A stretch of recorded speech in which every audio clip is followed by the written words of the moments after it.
मैं एक शिव जी का गीत सुनाने जा रही हूँ।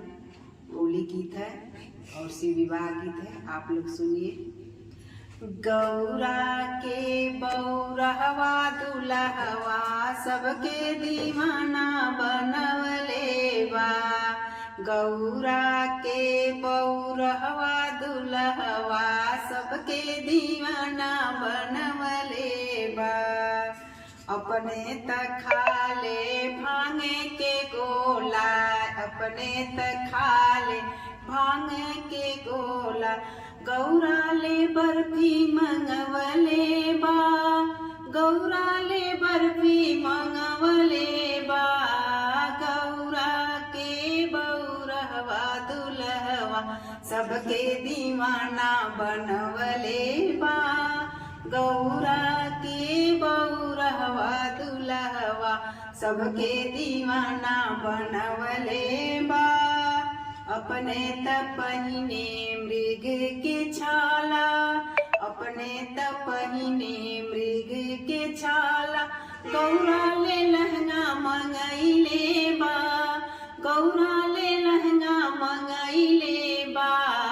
गौरा के बौरहवा दुल्हवा सबके दीवाना बनैले बा।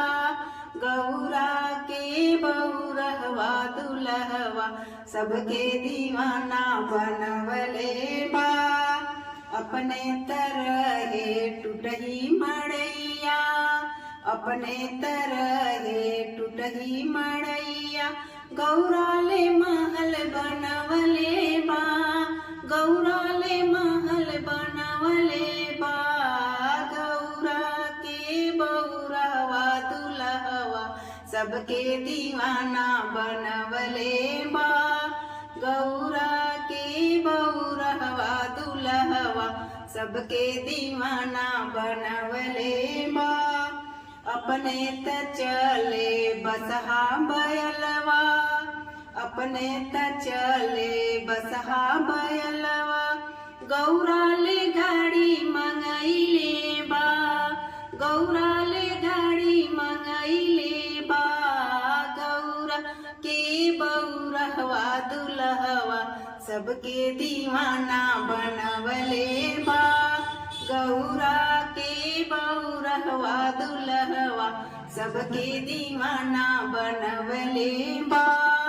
गौरा के बौरहवा दुल्हवा सबके दीवाना बनवले बा। हर हर महादेव।